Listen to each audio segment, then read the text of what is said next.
이 시간에 하나님 말씀 보겠습니다. 모두 자리에 수련하셔서 에베소서 4장 1절부터 12절까지 말씀을 교독으로 봉독하겠습니다. 에베소서 4장은 신약 성경 313쪽가량에 있습니다.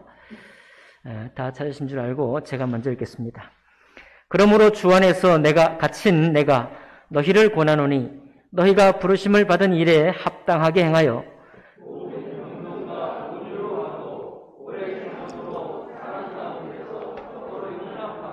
평안에 매는 줄로 성령이 하나 되게 하신 것을 힘써 지키라. 몸이 하나요 성령도 한 분이시니 이와 같이 너희가 부르심에 한 소망을 부르심을 받았느니라. 주도 한 분이시요 믿음도 하나요 침례도 하나요 하나님도 한 분이시니 곧 만유의 아버지시라. 만유의 계시고 만유를 통일하시고 만유 가운데 계시도다.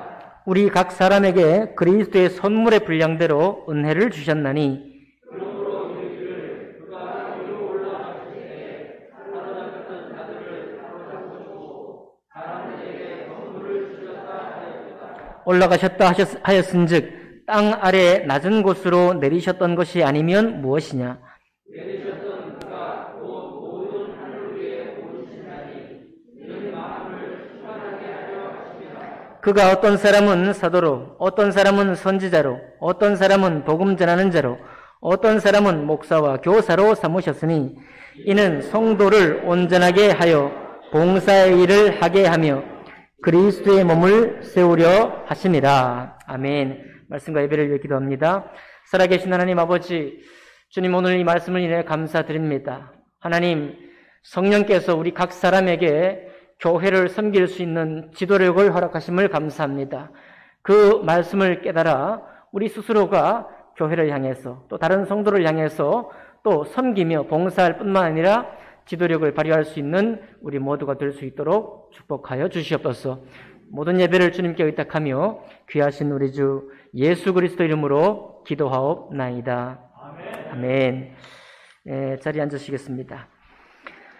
오늘 읽은 말씀을 본문으로 해서 한 성령이 세우시는 교회 지도력이라는 제목으로 하나님 말씀 나누겠습니다.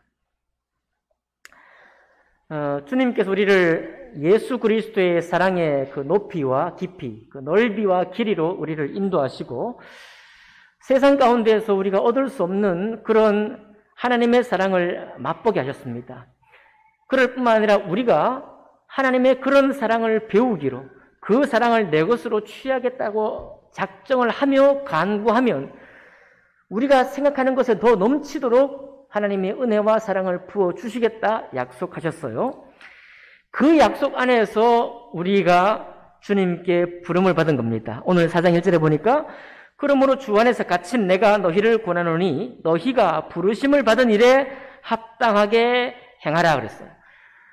하나님이 우리를 불러서 일을 시키려고 아니라 이 세상에서 우리가 얻을 수 없는 그러나 우리 영혼 깊이는 그것을 바라고 있는 정말 예수 그리스도 안에서는 어떤 신적인 사랑 안에서 우리가 바라고 소망하는 것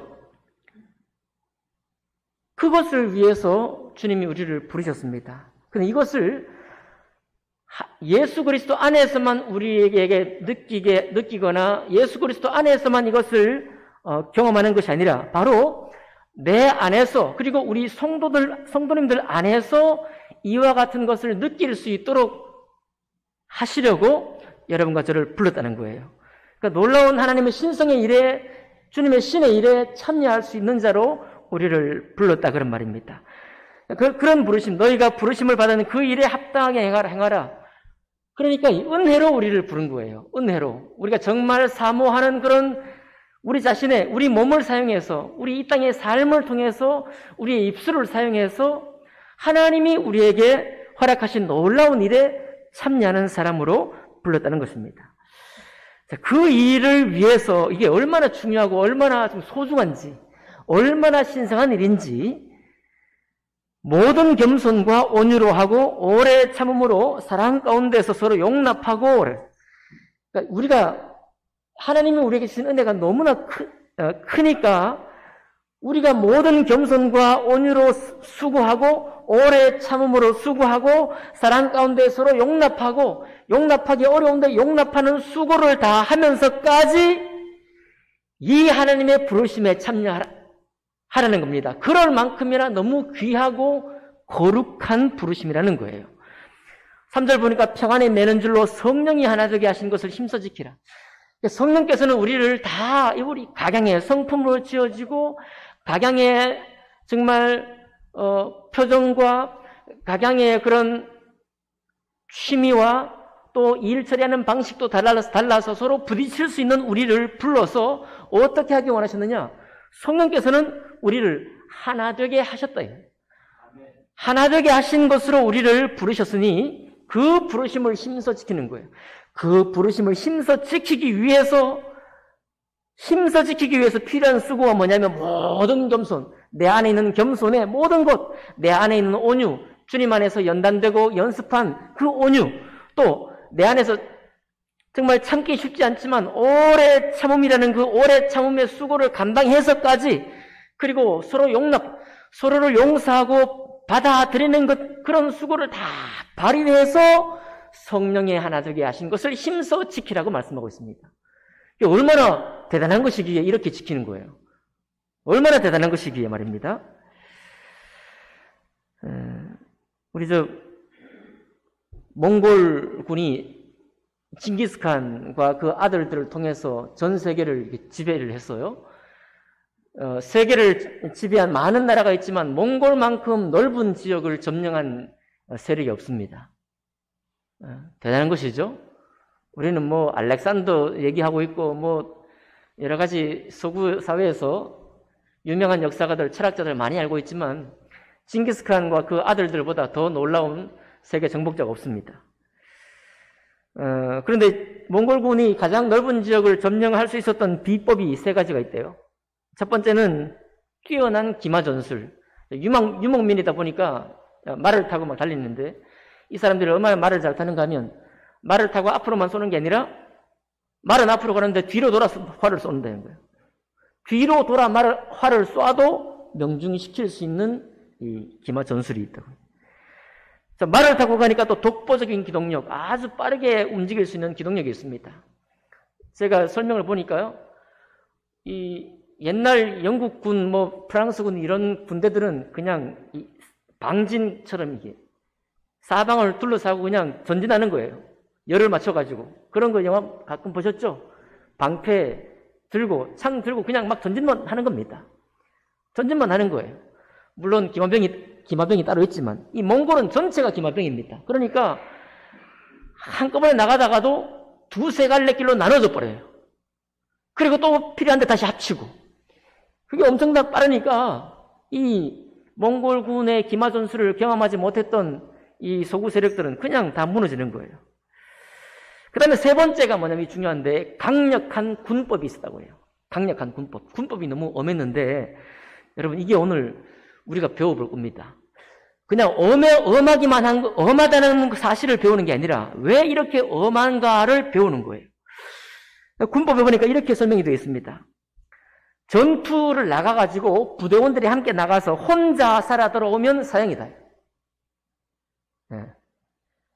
자, 그 다음에 전투 중에 한 명이 도망가 버리면 같이 싸웠던 부대원 10명은 처형이에요. 그 다음에 부대원 100명 나가가지고 10명이 도망가 버리면 부대원 100명을 처형해 버립니다. 부대원 1000명 중에 999명이 다 쓰러지고 죽었어요. 그런데 그 가운데 혼자 살아 돌아오면 그들과 같이 있지 않았다는 이유로 사형하는 거예요.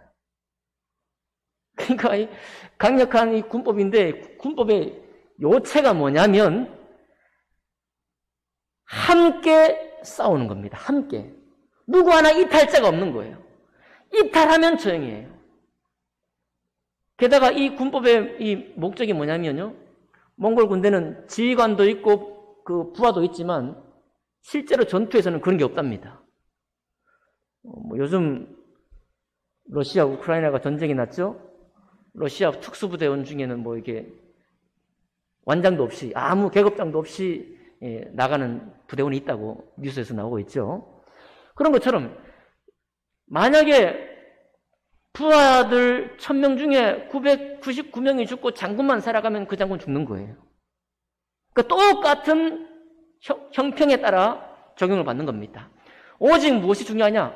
같이 살고 같이 죽는 거예요. 같이 전투하고 최선을 다해 같이 전투하고 한 명의 이탈자도 없도록 하는 이것을 위해서 군법이 강하게 있습니다. 그러니까 뭐 어떻게 싸우겠어요?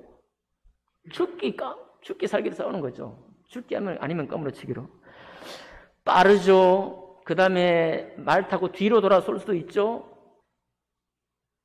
이런 서로를 형제처럼 네가 죽으면 나도 죽고 네가 살아야 내가 산다라고 하는 그런 정신 가지고 싸우니까 이 감당을 못하는 거예요. 여기 오늘 제가 몽골군의 이 군법을 들고 나온 이유는 우리가 저를 포함해서 말씀드린 겁니다. 교회로 부름받았고 하나님의 거룩한 사업에 부름받았고 각양의 은사와 재능을 가진 사람, 각양의 취향을 가진 사람, 각양의 일처리의 방식을 가지고 있는 사람이 부름받았기 때문에 실제로 육체는 서로 갈등을 하게 되어 있고 육체로는 서로 맞지 않는 일들이 많이 있습니다. 그리고 오늘날 많은 사람들에게 중요한 하나의 모토가 있다면 프라이버시를 침해할 수 없는 겁니다. 프라이버시를 침해하는 것은 굉장히 무리한 일이 되는 거죠. 그게 틀린 건 아니죠. 프라이버시를 중요시하게 되어 있습니다. 그리고 또 육체는 갈등하게 되어 있고 그러다 보니까 하나님의 이 신성하고 거룩한 사업에 참여하라고 우리를 불렀는데도 불구하고 서로를 챙기는 일에 또 서로를 용납하는 일에 우리가 행할 수 있는 수고의 그런 힘이 약해져 있다는 거예요. 그런 수고의 힘이 약해져 있다는 겁니다.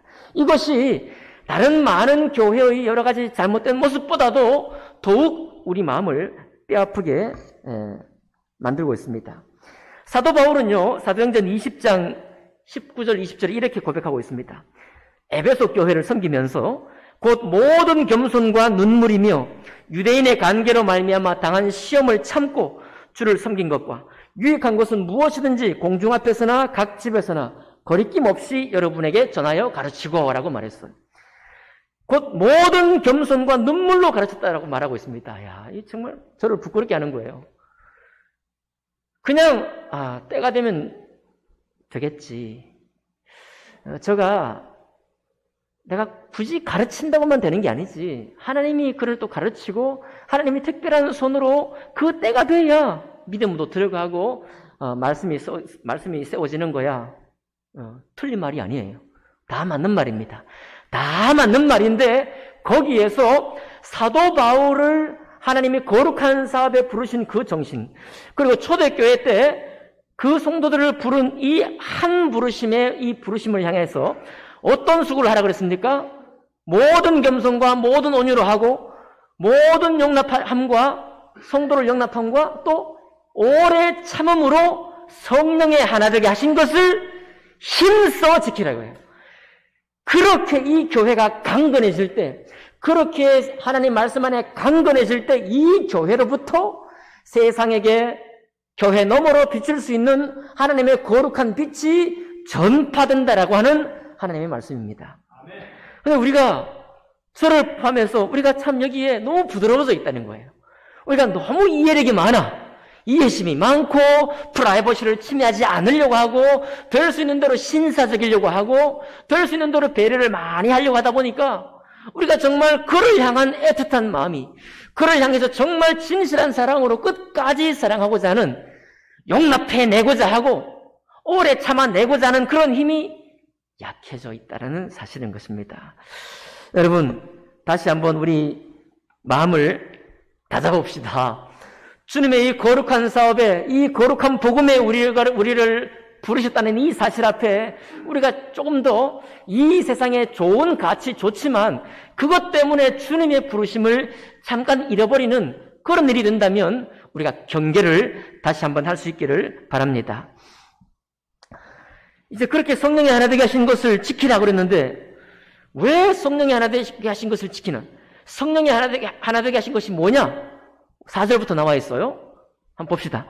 몸이 하나이기 때문이다. 성령도 한 분이시기 때문이다. 부르심도 한 소망이기 때문이다. 주도 한 분이기 때문이다. 믿음도 하나이기 때문이다. 침례도 하나이기 때문이다. 하나님도 한 분이시기 때문이다. 네, 그렇게 말하고 있습니다. 이게 여러분 잘 보세요. 이 다 맞는 말이죠. 우리가 다 이해하는 말이죠. 근데 저는 이렇게 안 쓸 것 같아요. 저는 이렇게 안 쓰고 만약에 이런 말을 쓰려면 이렇게 쓰겠습니다. 순서가 좀 바뀌었어요. 하나님도 한 분이시고 주도 한 분이시고 성령도 한 분이시니 그 다음에 믿음도 하나요? 침례도 하나요? 몸도 하나다. 저는 제가 썼으면 이렇게 쓸 것 같아요. 왜냐면 그래야 순서가 맞으니까요. 제 말이 무슨 말인지 이해가 되시겠죠? 몸이 뭐 그걸 중요하냐 말이죠. 하나님이 한 분이시고 주님이 한 분이시고 성령이 한 분이시고 그 다음에 우리의 믿음이 하나요? 우리의 침례도 하나니 우리의 소망도 하나다. 딱 이렇게 하면 정리가 체계적으로 될 것 같은데 에베소서를 쓴 사람은 그렇게 정리하지 않으셨다 이거예요. 이유가 있겠죠?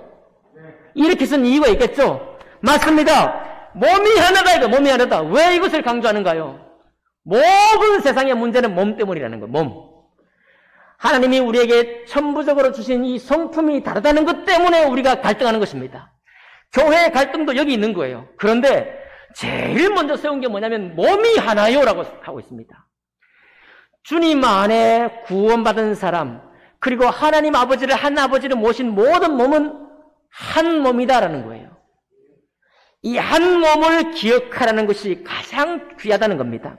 그리고 그 몸이 하나다는 것을 이루어가는데 정말 역사하는 분이 누구냐면 성령 하나님이라는 거예요.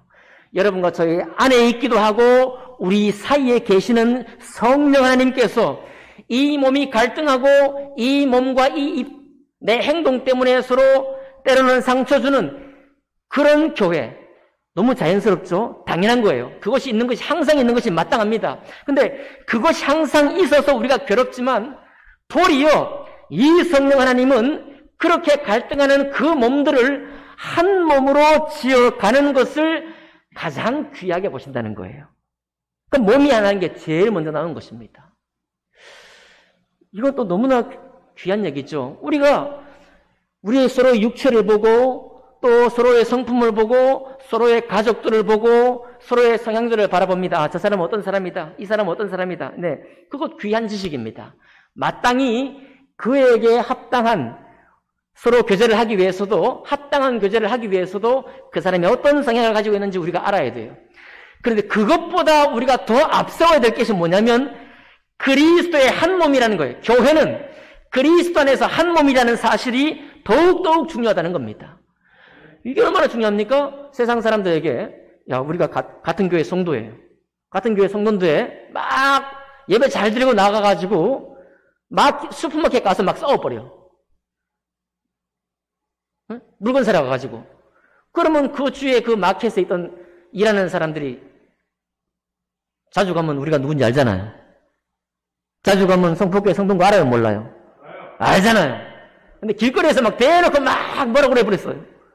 그러면 이게 어려운 얘기 아닙니다. 그러면 참 교회 쓸데없구나. 그런 생각 세상 사람들이 할까요? 안 할까요? 교회에 가봐야 별 볼 일 없구나. 그런 생각 할까 안 할까요? 하겠죠. 하긴 우리도 할 말이 있습니다. 당신도 교회 한번 와보라. 나보다 더 나을 수 있는 거 한번 해보라. 이렇게 할 말이 막 있긴 하지만은 그러나 분명한 건 그렇게 나갈 때 세상은 당연히 실망하게 되겠습니다. 맞죠? 이거 어려운 얘기 아니에요. 그래서 지식으로 하늘을 막 올라가고 우리의 지혜로 거룩한 지혜를 내가 잡았다. 아무리 말을 해도 정작 중요한 건 단순한 거예요. 내 몸이 무엇을 행하느냐, 내 입이 무엇을 말하느냐, 내가 다른 사람들을 어떻게 대하느냐 이걸로 결단이 나는 거예요. 그리고 은혜 받았다. 기도원 가서 은혜 받았다. 좋아요. 오늘 목사님 말씀에 은혜 받았다. 좋습니다. 은혜 받았는데 그 은혜 받은 은혜가 몸으로 안 가. 우리 입으로 안 내려가요. 우리의 가슴에 안 심겨져. 그러면 그 은혜는 다 헛거예요. 사람들은 보는 눈이 정확합니다. 세상 사람들이 사리분별을 할 수 있다고 그랬죠? 우리도 사리분별하지만 세상 사람도 똑같이 사리분별해요. 그러니 빤해요. 저기에 뭐 엄청난 지식이 있다. 소용없습니다. 이 교회, 예수 그리스도의 은혜를 알았다고 하는 성도, 거룩한 자라고 하는 그 성도의 입술은 어떤 입술인가? 그의 행동은 어떤 행동인가? 그는 사람들을 어떻게 위로하는 가슴을 품고 있는가? 그것을 보고 모든 것이 정해집니다. 진리가 단순할 뿐 아니라 성도의 삶도 그래서 단순한 거예요. 여러분, 제가 무슨 하늘을 날아다니는 말씀을 전한다고 해도 저를 딱 보시면 제가 말하는 거나 행동하는 거 보면 답이 나오는 거예요. 사람들은 여기서 포기하는 거예요. 제가 늘 말씀드리지 않습니까? 마음 수련도 하고 절에도 가보고 거룩한 성당에 가서 미사도 드려보고 예배도 드려보고 갖은 방법으로 이 못난 육체를 이겨보려고, 이 못난 육체를 좀 더 새롭게 해보려고 애를 쓰는 겁니다. 여러분, 그리스도께서 몸으로 오셔서 우리의 몸을 다 용납하시고, 아멘이죠? 우리의 몸을 다 용납하시고 오래 참으셔서 우리를 새롭게 하시고, 무엇을요? 결국은 우리의 속사람뿐만 아니라 우리의 몸까지도 새롭게 하신다는 사실로 감사하시기 바랍니다. 때로 비록 더딜지라도 하나님은 우리의 몸을 이루기 원하시는 거예요. 몸을. 하나님은 우리의 입을 이루기 원하시는 것입니다. 그래서 이게 가장 먼저 나오는 거예요. 몸도 하나요? 우리 한번 서로 들어봅시다. 한 몸 맞습니까? 예. 그대는 나의 몸이요. 그대는 나의 몸이요. 예. 우리가 몸이 하나라는 거예요. 그래서 때로는 실망의 가운데 떨어지고 낙담 가운데 있는 사람들을 붙들어주는 이유가 뭐냐면, 당신이 넘어지고 당신이 낭만 가운데 있으면 나도 낭망이 들어가요. 아시죠? 우리가 다 경험한 거잖아요. 앞선 자가 믿음에 떨어지면 그 다음에 따라오는 사람은 전부 다 넘어지는 것입니다. 그래, 우리가 정치만 생물이 아니라 신앙이 정말 생명이요, 생물입니다. 이건 서로의 눈빛을 통해서, 서로의 언어를 통해서 서로 반응을 하는 거예요. 살아있는 반응체입니다. 몸이 중요한 거예요. 몸. 그래서 몸이 하나요, 성령도 한 분이다. 이 말씀이 가장 먼저 나왔다는 것입니다. 너무 감사한 거죠. 우리의 몸을 보고 소망을 가질 수 있습니다. 이 말은 내 육체를 보고 소망을 가질 수 있단 말이에요. 예수님이 육체로 오신 이유가 뭐냐? 너의 몸을 구원하기 위해서요. 아멘 합시다. 우리의 입술을 구원하기 위해서 오셨어요. 우리의 몸을 구원하기 위해 오셨습니다. 제가 뭐 틀린 말 하는 건가요? 우리의 영혼만 구원한 것이 아니라 이 몸을 구원하기 위해 오셨어요. 그래서 왜 그러냐면, 그래서 사랑의 깊이와 사랑의 높이와 사랑의 길이와 사랑의 깊이를 우리가 소망할 때 약속했잖아요. 지난주에 어떻게 약속했어요? 우리 가운데서 역사하시는 능력대로 우리가 구하거나 생각하는 모든 것에 더 넘치도록 능히, 아멘입니까? 아멘. 능히 우리에게 역사하실 하나님께 영원 무궁하기를 원하노라. 아멘. 그분의 영광이 대대로 영원하기를 원하노라. 믿으십니까? 정말 믿으십니까? 우리가 믿어야 되는 거예요. 살아갈수록 인생이라는 것, 살아갈수록 인간이라는 것, 살아갈수록 우리 육체를 가진 사람의 한계를 우리는 더 깊이 알 거예요. 그러나 은혜 안에 더 깊어지는 사람은 그 육체의 한계가 있다는 걸 훤히 알면서도 주님의 은혜의 역사가, 주님의 능력이 어떻게 일하기를 원하시는지를 분명히 알고 나아가는 사람들입니다. 그래서 우리는 한 몸이라는 거예요. 그리스도 안에서 우리는 한 몸이라는 사실인 것입니다. 제가 아는 지인이에요. 교수님인데 그 교수님의 사위가 신혼 이제 결혼 생활 한 2, 3년 차 됐는데 글을 썼다고 합니다. 이 쓴 글이 잡지책에 실렸다고 해요. 그 중에 한 글을 잠깐 읽어드리겠습니다. 형편이 넉넉지 못한 현실은 때때로 우리를 더 예민하게 만든다. 이제는 예쁜 카페에 가는 대신 집에서 커피를 내려 먹는다. 집중이 되지 않을 때는 독서실이 아닌 동네 도서관을 찾아간다. 좋은 고기가 먹고 싶어지면 외식 대신 냉동 닭고기를 주문한다. 터치가 잘 안 되는 휴대폰을 바꾸고 싶다가도 대출금 상환이 생각나 자꾸 미루게 된다. 좀 팍팍한 삶을 살고 있죠? 왜냐니까 교수님의 사위고 교수님의 딸인데 충분히 준비가 안 된 상태로 그 사랑으로 결혼했다고 합니다. 그게 이제 생활이 조금 팍팍한 거예요. 근데 마지막 문장이 뭐냐니까 이렇게 돼 있어요. 이렇게 쪼들리는 생활이지만 무슨 생활요? 요거 맛깔스럽게 말씀하셔야 돼. 무슨 생활요? 쪼들리는 생활. 이렇게 쪼들리는 생활이지만 참 신기하게도 행복하다. 물론 신혼생활이니까요. 우리 신앙의 생활이나 여러분과 제가 살아가고 있는 이 삶에 대해서는 여러분 신혼생활이니까 그럴 수 있겠다 생각되죠? 사랑이 있는데 쪼들리지만 신기하게도 행복하겠죠. 그런데 성도의 삶에도 이와 같은 고백이 정상적인 고백이어야 합니다. 쪼들리는 생활이지만 내가 정말 저를 용납하기에 정말 저 사람의 행동과 언행이 정말 마땅치 않지만 그럼에도 불구하고 내가 당신과 함께하는 이 삶이 신기하게도 행복하다. 아멘. 감사합니다. 우리 다 함께 한번 아멘 해봅시다. 모든 겸손과 내가 정말 교만된 마음이 꿀뚝꿀뚝 일어나고 정말 너랑 정말 함께하기 싫다고 하는 생각들이 막 올라오는데도 불구하고 나는 이 겸손 안에 당신을 끝까지 붙들고 있다는 사실 때문에 내가 참 행복하다. 아멘. 신기하게 행복하다. 이게 행복할 수 없는데 행복하다 이거예요. 죄송해요. 제가 어제 또 운동을 다녀왔습니다. 조금 나아졌다는 것 때문에. 살살 뛰었으니까 여러분 걱정은 마시고요. 저는 몸을 가볍게 풀고 왔는데 어제 같이 뛴 우리 친구 중에 한 친구가 갑자기 뛰어가다가 쓰러져 버렸어요. 발목이 접질려가지고. 그래가지고 이제 경기 중단하고 나왔습니다. 나와서 보니까 발이 한번 살살 돌아갔으니까 치료는 필요하겠죠. 그래도 뼈가 깨지거나 이렇게 됐으면 걷지도 못하잖아요. 인대가 늘어나서 못 걷거든요. 근데 걸어서 나가더라고요. 그래서 그래 치료해. 그리고 그냥 심드렁하게 또 치료받으면 돼 하고 집에 왔습니다. 왔는데 이 친구가 그날 병원 갔더니 복숭아뼈가 깨져버린 거예요. 복숭아뼈. 그래가지고 치료를 상당한 기간 동안 받아야 됩니다. 제가 얼마나 민망한지. 좀 안다는 사람들이 다 그런 얘기예요. 좀 안다는 사람들. 치료 받아본 친구들 전부 다, 뼈 이상 없을 거야. 뼈 괜찮을 거야. 인대 괜찮을 거야. 그러니까 가서 그냥 적당히 치료받아 하고 집에 왔는데, 이번 주 수술까지 어젯밤 9시에 수술을 했습니다. 얼마나 민망해요. 목사님 저거 어떻게 이럴지도 모르겠습니다. 그렇지만 저는 괜찮아요. 제가 비록 조금 민망하지만 그래도 저는 그 친구를 계속해서 만날 것이고 계속 함께 할 것이고 또 사랑하고자 하는 마음이 저에게 있습니다.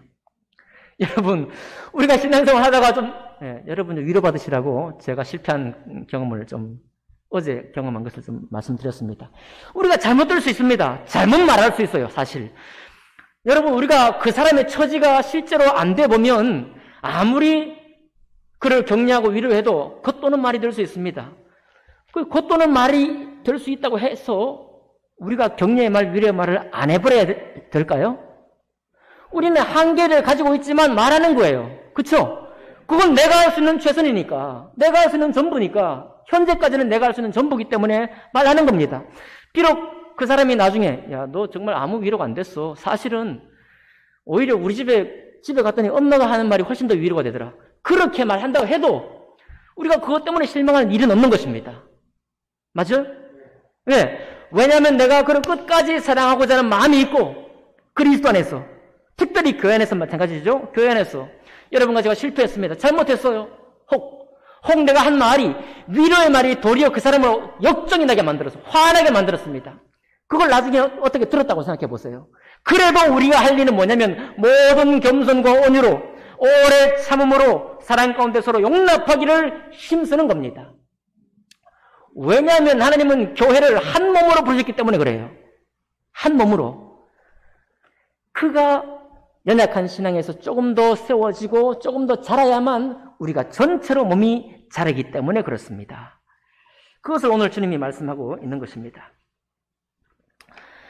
그리고 특별히 오늘 강조해서 말씀드리고 싶은 말씀이 있습니다.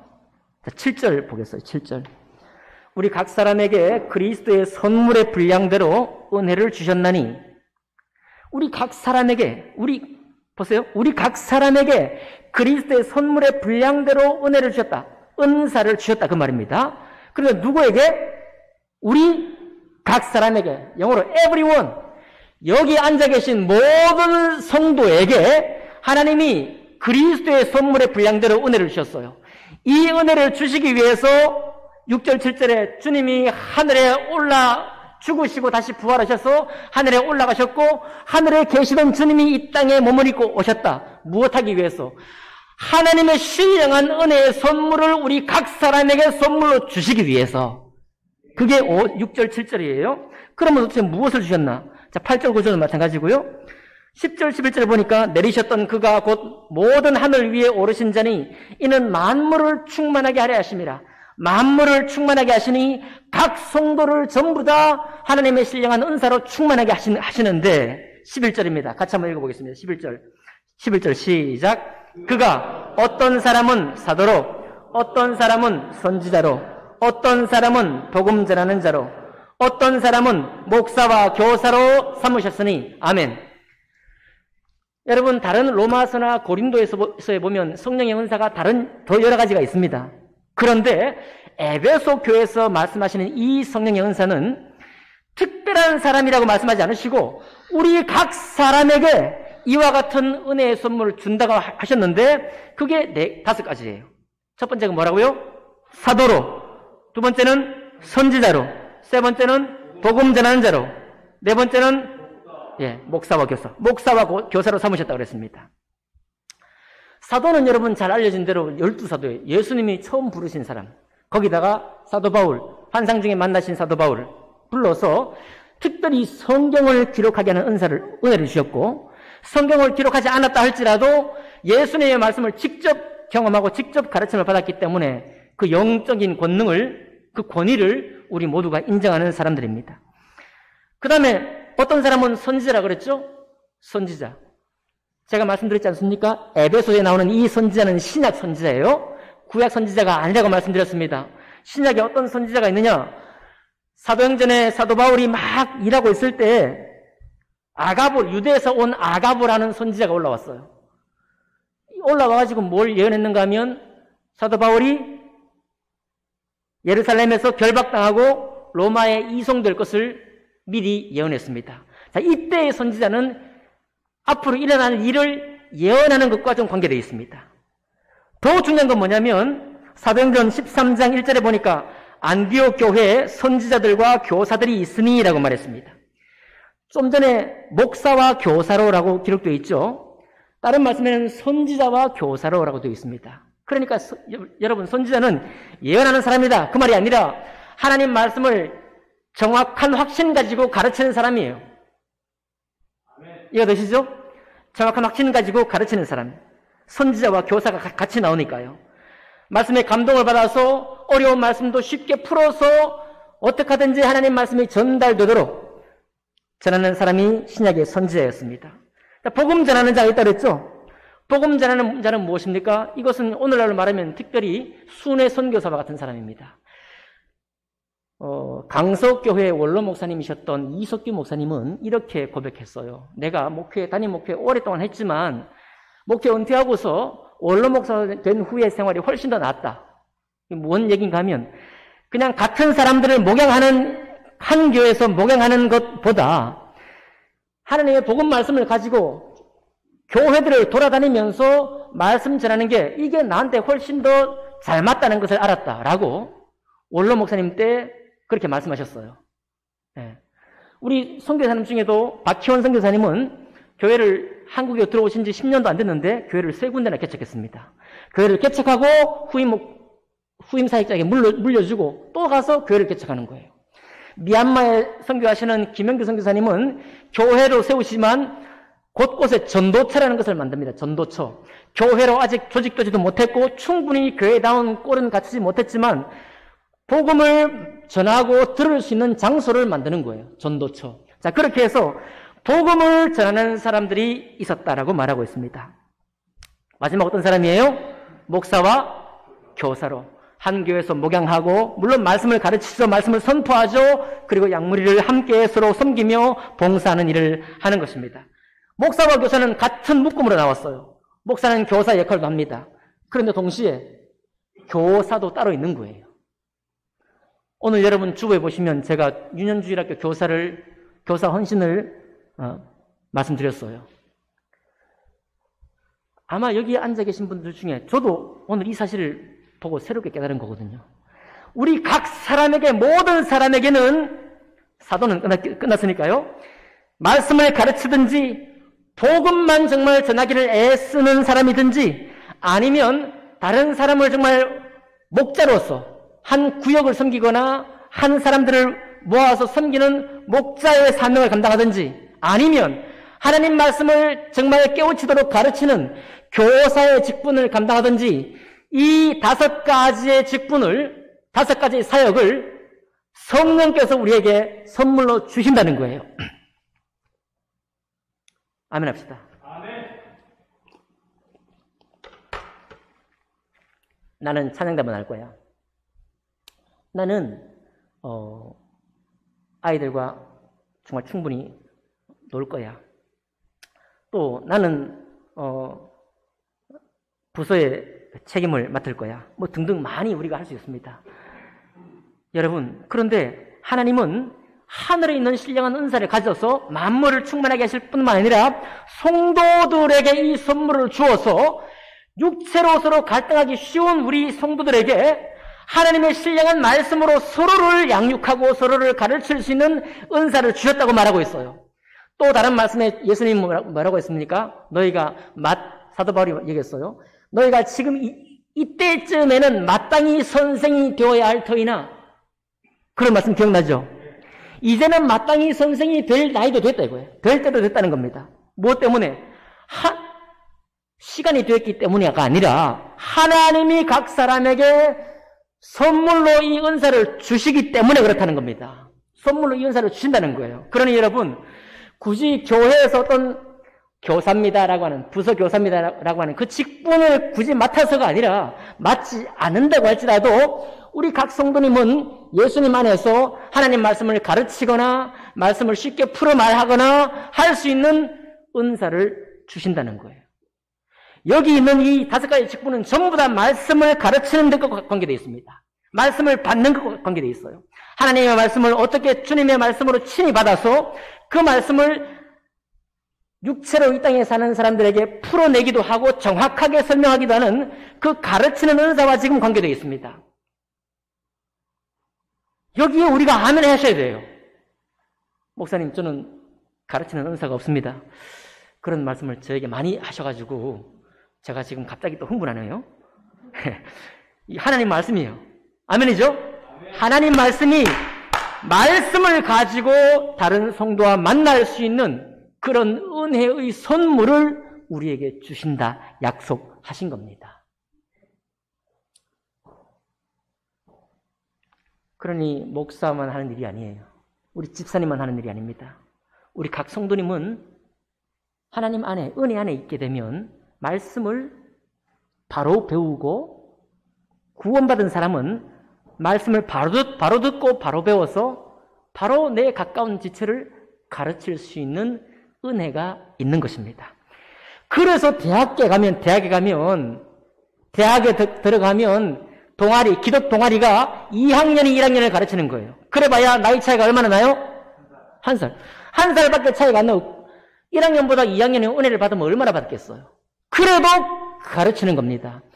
가르칠 때 내가 받는 은혜가 또 있기 때문에 그게 체계가 잡혀 있어요. 지금은 대학 동아리도 무너지고 있어서 위태롭긴 하지만 교회도 고등학생이 중학생을 가르쳤던 것, 옛날에는 사역자가 없어가지고 어쩔 수 없이 그랬지만 지금은 하나님의 이 은혜로 그런 가르침의 은사를 주신다는 사실을 확인하면서 우리가 그렇게 할 수 있다는 겁니다. 그래야 교회가 만날 때 말씀으로 교제하는 거예요. 할렐루야. 성포살랑이 오늘 오후에 있지만은 그것은 정말 다양한 교제를 하게 되지 않습니까? 네, 저 좋아요. 다양한 교제 좋습니다. 그러나 매번 같은 주제, 비슷한 주제로 우리가 교제한다는 것은 약간 민망한 거예요. 그렇게 한참 교제하다 보면 우리에게 뭐가 나와요? 하나님 말씀이 나오죠. 내 어려운 문제가 나오고 거기에서 내가 말씀으로 해결한 것도 나오고 그런 간증들이 서로 교제가 되고 서로 가르쳐질 때 바로 그 모임이 그리스도의 한 몸 된 성도의 교제라고 말하고 있는 것입니다. 12절 마지막 절 다 같이 한번 읽어볼까요? 자, 그렇게 해서 우리가 어떤 교회를 이루어가는가? 이는 성도를 온전하게 하여 봉사의 일을 하게 하며 그리스도의 몸을 세우려 하심이라. 자, 이렇게 되어야 사람들의 모인 곳이 아니라 그리스도의 한 몸 된 지체가 된 교회가 되어간다는 거예요. 그렇지 않으면 예수님은 되게 심하게 말하죠. 우리가 말씀으로 복음 가운데 세워지지 않으면 마귀의 모임이에요. 마귀의 모임. 그렇게 강하게 말합니다. 네. 바리새인들이 모인 모임을 뭐라고 그랬어요? 그 전도 열심히 하고 말씀을 암송도 잘하고 하나님 말씀이라고 가르쳤던 그 모임에 대해서 무덤에 뿌려진 석회, 회칠한 무덤이라고 해버렸잖아요. 회칠한 무덤이다. 그리고 이거 정말 주님이 정말 온 마음을 다해 진심으로 하는 말입니다. 진심으로 성도는 하나님 말씀을 깨달아 그 말씀을 구원받은 심령으로 받아서 하나님의 거룩한 심령, 그 신성의 일을 함께 서로 나누며 참여할 때 우리는 비로소 그리스도의 몸이 된다라는 말입니다. 말씀을 마칩니다. 제가 지난주에 우리 청년들과 함께 나누면서 제가 좀 강하게 도전했어요. 뭐라고 했냐면 주일학교 교사하라. 이렇게 단도직입적으로 얘기를 했습니다. 제가 또 뭘 또 얘기했는데 네, 여러분 내가 그렇게 도전할 때 내 안에 말씀을 향한 확신, 내 안에 하나님을 향한 사랑, 그리고 무엇보다 특별히 같은 한 몸 된 지체를 향한 사랑이 어느 정도 위치까지 와 있는지, 내가 정말 언제까지 얼마나 깊이 저를 사랑하고 있는지가 밝혀지는 거예요. 그것 가지고 정직하게 나아갑니다. 하나님, 내가 사랑이 이것밖에 안 되네요. 사실 나 사랑한다고 생각했는데 내 사랑이 이것밖에 안 되네요. 내가 사랑을 원합니다. 내가 사랑을 간구합니다. 저를 더 사랑할 수 있는 은혜를 주세요. 라고 내가 구하면서 나아갈 때 어떻게 하신다고요? 우리의 구하는 것이나 생각하는 것에 더 넘치도록 능히 우리에게 이루실 주님께 영광이 대대로 영원하기를 기도합니다. 아멘. 맞죠? 그렇게 우리 함께 말씀을 가르치고 말씀 안에 우리의 간증을 서로 나누면서 살아가는 그런 그리스도의 교회의 지도력, 그 교회의 지도력을 갖고 살아가는 우리 성폭교회 성도님들 다 되시기를 주님 이름으로 축복합니다. 기도하겠습니다.